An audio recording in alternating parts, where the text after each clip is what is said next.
Hello friends, welcome to my channel. आज का topic आपने देखा होगा टीनेजर्स, फॉर टीनेजर्स। तो टीनेजर्स भी चाहे तो इसको देख लें, बट ये टीनेजर्स की जिनके बच्चे टीनेज में पहुंच रहे हैं उनकी मॉम्स के लिए मैंने इस वीडियो को रिकमेंड किया है। बिकॉज काफ़ी कुछ हम हेल्थ के बारे में या किसी और के बारे में, इशू के बारे में डिस्कस कर सकते हैं, बट अपने बच्चों के बारे में भी हमें काफ़ी कुछ सोचना पड़ता है। उनकी एज जैसे जैसे बढ़ती है, चेंज हो रही है, तो उनकी लाइफ स्टाइल के बारे में सोचने का टाइम भी हमारा ही है। और उनसे जो हम बात करेंगे वो बात अलग होगी, और जो बात वो अपनी फ्रेंड सर्कल में करेंगे वो बात अलग होगी। तो मेरा ये पर्पस वीडियो का बनाने का यही है कि जिनके पेरेंट्स यानी मॉम्स, उनके बच्ची लड़कियां हैं, तो उनका ये समय आ गया, अगर वो 10-11 साल की हैं, तो कि आप उनको पीरियड्स के बारे में अवेयर कराएं।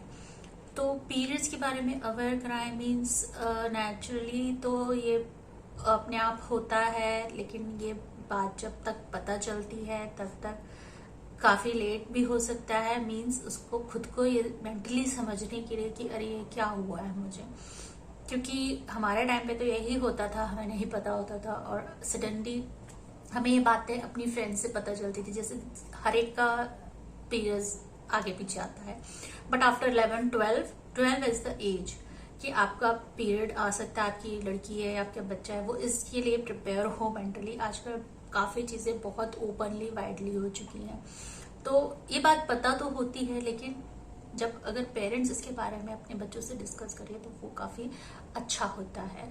पेरेंट्स और बच्चों के बीच में जो बॉन्डिंग होती है वो शायद ही किसी और के बीच में हो, और वो बॉन्डिंग सबसे अच्छी होती है अगर पेरेंट्स खुद अपनी इस बॉन्डिंग को बनाएं। तो बहुत फ्रेंडली होकर अपनी बच्चों को ये समझाएं कि वो किस एज में एंटर कर रहे हैं, उनकी बॉडी में फिजिकली क्या क्या चीज़ें चेंजेस होने वाली हैं, उनको किस किस चीज़ से अब दौर से गुजरना पड़ेगा, तो उसमें उनको कैसा बिहेव करना है, उसमें उनके लिए उसको मेंटली प्रिपेयर कैसे करना है।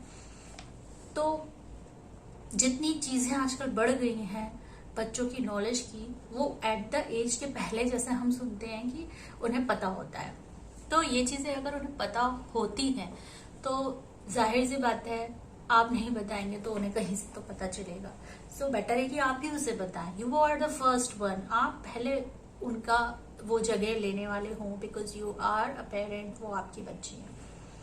तो मोस्टली लड़कियों के साथ पेरेंट्स इस बात के लेके कंफर्टेबल नहीं होते हैं। पेरेंट्स इट मीन्स फादर और मदर, फादर को भी अपनी डॉटर के साथ इस चीज में बहुत कंफर्टेबल होना चाहिए, और मदर को उससे ज्यादा। बट कई मदर्स होती हैं जो हेजिटेट करती हैं, कंफर्टेबल फील नहीं करती हैं। और ये तो मैं नॉर्मली जो मिडिल क्लास होते हैं उनके लिए बता रही हूँ।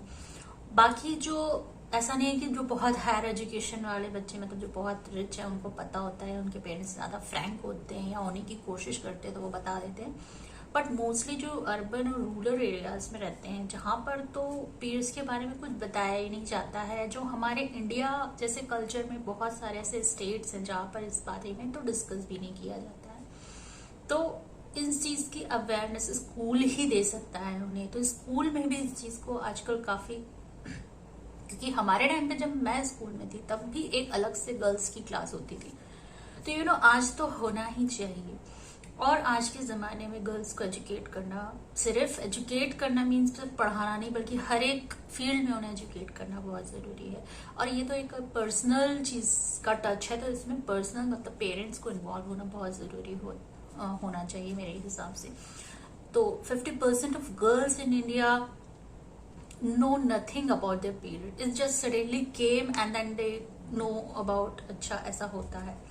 तो ये ना हो किसी के साथ, इसके लिए मैंने ये YouTube पे वीडियो बनाया है कि ये एक बहुत नेचुरल प्रोसेस है। When hormone changes take place, releases estrogen and progesterone from your body, तो ये एक जो एग फॉर्मेशन स्टार्टिंग हो जाती है वुमेन्स के वुम्ब के अंदर, उसकी वजह से ये जो ब्लीडिंग होती है, ये आपको समझाना पड़ेगा कि now you are grown up. ये नहीं है क्यों पिछले पुराने जमाने में 16 साल, क्या मतलब 13-14 साल में लड़कियों की जो शादी हो जाती थी, क्यों? बिकॉज ये पीरियड जब आ जाता था आप उनको इस तरह से समझा सकते हैं, उनकी शादी कर दी जाती थी।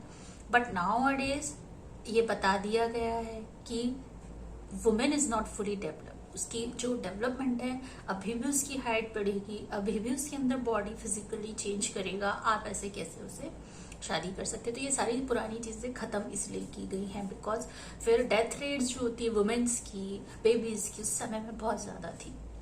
ऑल ओवर जो क्राइटेरिया है वो फिर एक मेडिकली उससे देखा जाए तो काफी बहुत बुरा होता है। तो उतना तो पीछे हम नहीं हैं, हम काफी आगे आ गए हैं। बट अब हम जब आगे आ गए हैं तो हमारे बच्चों को ट्रेन करना हमारे लिए जरूरी है, आज के जमाने के लिए जरूरी है। बच्चों को ये नोन होना चाहिए कि इसी के साथ अपने का बहुत सारी लाइफ के डेज निकालने हैं। तो काफी इफेक्ट पड़ता है पढ़ाई में, छूट जाते हैं पीरियड्स स्कूल के, मतलब मिस हो जाते हैं स्कूल डेज, और काफी वर्किंग प्लेस में भी वुमेन्स को इन चीजों का सामना करना पड़ता है। अगर वो काफी इस टाइम पे जूझती हैं क्रैम्प्स से, तो सीवियर क्रैम्प अगर बच्चे को स्टार्टिंग से हैं, you have to go to see doctor, it means. और अगर नहीं हो रहे हैं टाइम पे पीरियड्स, इसका मतलब भी है you have to see doctor now. और अगर उसको एक्सेसिव ब्लीडिंग हो रही है तो भी एक कारण है कि आपको डॉक्टर के पास जाना है। ब्लीडिंग 10 दिन 15 दिन ऐसा भी मैंने देखा है, तो आपको डॉक्टर के पास जाना है। और फर्स्ट टाइम स्टार्ट होने के बाद actually 1 to 2 year period exactly match नहीं करता है हर मंथ, या फिर स्किप कर जाता है, फिर आता है फिर जाता है, तो इसमें भी टाइम लगता है। तो इट इज नेचुरल, बट जो अननेचुरल चीजें हैं वो मैंने आपको बताई है, तो आपको उसके बारे में ध्यान रखना है, बच्चों को भी बताना है। इस चीज में सबसे ज्यादा इम्पोर्टेंट है हाइजीन, उसको हाइजीन के लिए भी प्रिपेयर करना है कि किस तरह से वो अपना पर्सनल हाइजीन, सिर्फ नहाने से मतलब नहीं कि हाँ तुझे अच्छे से नहाना है तो you have to take care, but you also responsible for her hygiene. आपको सिखाना है उसे how to wash your under private parts and how to wash your कपड़े जो हमारे इनर वेयर्स हैं उसको कैसे वॉश करना है, डेटॉल से वॉश करना है। और अगर कुछ ब्लीडिंग यहाँ वहां लग जाती है उसे तुरंत वॉश करना है। और इन सब चीजों का ध्यान रखने की और सिखाने की जरूरत हमें होती है। एक्चुअली में जब पीरियड यहाँ है उसके पहले ही उसको प्रिपेयर कर देना है और उसे देना है एक पैड अपने साथ। तक आप देंगे तो तभी जब आपको इस चीज का आप उसके बारे में शेयर करेंगे, बताएंगे। हाउएवर स्कूल प्रोवाइड करता है, स्कूल बता देगा, बट आपको भी बताने की एक बहुत बड़ी responsibility, because you are a parent of your own child. तो इन सब चीजों से आपको उसे अफेयर कराना है। और सबसे ज्यादा ये है कि हाउ कैन वी हेल्प ऐसे लोगों को जो रूरल एरियाज में रहते हैं, उनको भी ये देखना, मतलब आजकल यूट्यूब पे काफी चीजें लोग देखते हैं, मेरे ख्याल से उन्हें भी इस बारे में एजुकेट करना बहुत ज्यादा जरूरी है। क्योंकि मोस्ट ऑफ द टाइम आजकल हमें ऐसा लगता है घर बैठ के, क्योंकि हम अच्छे माहौल में रह रहे हैं कि अरे पैड्स तो सब यूज करते हैं, लेकिन काफी लोग, लड़कियां ऐसे मिडिल से लोअर मिडिल क्लास में भी जो रहती है पैड क्यों वेस्ट करना है, ये थिंकिंग है आज भी लोगों की। सो ये थिंकिंग को खत्म करना है, because pad is most cleanliness of this period. काफी क्लीन वे है पीरियड्स में पैड को यूज करना। और आजकल जो इंटीमेट वॉश आते हैं उसे यूज करना सिखाएं अपने बच्चों को, how to clean up that area. Even when you are pee out, तो उसके बाद भी आपको एक ड्राई वाइप से वाइप करना है, just because you are now in a puberty age, और आप टीनेज में आ गए, सेक्रीशन होंगे, हार्मोन रिलीज होंगे, उसको आपको कैसे सफाई रखनी है। Every time you have to go, whenever you go to the washroom, you just wipe out with a tissue, clean tissue, your area, so that it never get any foul smell। तो ये smell आने लगती है, ये चीज से आपको बच्चों को अवेयर कराना है। ऐसा नहीं परफ्यूम या कुछ क्रीम अप्लाई कर लिए है, इंटीमेट क्रीम्स आती हैं, after wash you can use that. तो उस एरिया को ड्राई रखना है, और क्या क्या हम पर्सनल चीजें यूज कर सकते हैं वो बच्चों को बताना है। इस एज में लड़कियां काफी दुबली पतली होती हैं, खाने में पुअर होती हैं, बट जैसे आपका पीरियड आ गया है, आपको ये इनटेक का ध्यान रखना है, वाटर ज़्यादा पीना है, वाटर कंटेंट फ्रूट्स ज़्यादा लेने हैं, फाइबर रिच फ्रूट्स ज़्यादा लेने हैं. Now you are growing inside mentally, physically, and you have to be very conscious about your diet. ये बातें आपको उनको समझानी है.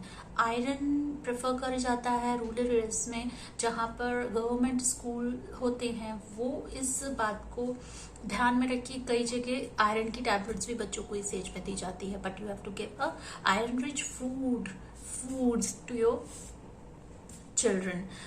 और ग्रीन लीफी वेजिटेबल जो उसे नहीं पसंद है, लेकिन फिर भी आप उसे किसी तरह सैलड में, स्पिनच से जो रॉ खाते हैं वो बहुत अच्छा होता है. कैरेट्स हो गया है. It means all the vitamins and calcium rich, protein rich food is very necessary. तो जो वेजिटेरियन है, नॉनवेज नहीं खाते हैं, drink milk and try to give her egg. मतलब काफी लोग नहीं खाते हैं, लेकिन इस एज में बच्चों को खिलाना चाहिए. एग स्टार्ट कर सकते हैं, बॉइल्ड एग. और पनीर हो गया है, जो चने होते हैं, स्प्राउट्स होते हैं, इसकी मात्रा आप बढ़ा सकते हैं. योगर्ट हो गया है, it's very good for digestion. और दालें हो गई, हर प्रकार की आप दालों का सेवन करिए और अच्छे से अपने बच्चों को डाइट में प्रॉपर करिए. इस टाइम पे काफ़ी जो क्रैम्प्स होते हैं बच्चों को, तो उस चीज़ को भी आपको समझना होगा और उन्हें समझाना होगा और उससे जूझना होगा. Give a cold water. मतलब ये मेरा खुद का एक्सपीरियंस है. जब हम बहुत ज़्यादा क्रैम्प होते हैं तो क्या करते, हॉट वाटर बॉटल लेते हैं, उसको पानी को रख के सेकते हैं, बट एकदम से बहुत गर्मी हो जाने की वजह से जस्ट वॉमिट आ जाती है क्योंकि क्रैम्प्स बहुत हो रहे हैं. ऐसे में आपको ठंडा ग्लूकोज का पानी अगर पिलाएंगे, आपके बच्चे को रिलीफ मिलेगा पेन से, क्रैम्प से, जो मैंने खुद एक्सपीरियंस किया है. मैं टैबलेट्स भी लेती थी, तो आप स्पाजमिजोल वगैरह दे सकते हैं अगर बहुत ज़्यादा पेन है तो. कभी कभी क्या होता है, स्पाजमिजोल लेने के बाद भी थोड़ी देर पेन काफ़ी बढ़ता है, फिर डाउन होता है. अगर पेन स्टार्ट हुआ है तभी आप ठंडा ग्लूकोज का पानी एकदम देंगे, उससे भी पेन रिलीफ होता है. या सुबह सुबह हो रहा है आपका पीरियड स्टार्ट, आप सुबह सुबह गर्म पानी में अजवाइन को खाकर फिर आप रहें, उससे भी रिलीफ मिलता है. गर्म पानी पी लें. मतलब स्टार्ट हो रहा है पेट दर्द आपका, एक बार होता है, मीन्स आपका हर महीने हो रहा है, तो आप कुछ चीज़ें अवॉइड या कुछ चीज़ें खा कर उसे ठीक कर सकते हैं. Because every time medicine is not good. और बच्चे छोटे हैं तो वो मेडिसिन भी खाना नहीं चाहते. तो कुछ ऐसी चीजें जिसको हम प्रेफर कर सकते हैं. बहुत ज्यादा स्पाइसी फूड ना दें. उस टाइम पर आपको हेल्दी और अच्छे ग्रोइंग फूड खाने चाहिए. तो मेरी जो कोशिश है थोड़ा बहुत अपने बच्चों को अवेयर कराने की, जिसमें सबसे ज्यादा फोकस पर्सनल हाइजीन पर आपको करना होगा और इस बात से अवेयर कराना होगा कि what is period. You have to talk about this topic to your child. So आपको मेरा ये वीडियो कैसा लगा है आप ज़रूर से मुझे बताएं और कमेंट करें. अगर कोई आपको प्रॉब्लम है और ज़्यादा आप किसी चीज़ के बारे में पूछना चाहते हैं तो मुझसे पूछ सकते हैं. However I come here to explain you everything. और मेरा चैनल कैसा लग रहा है आप ज़रूर से मुझे बताएं. Thanks for watching my channel.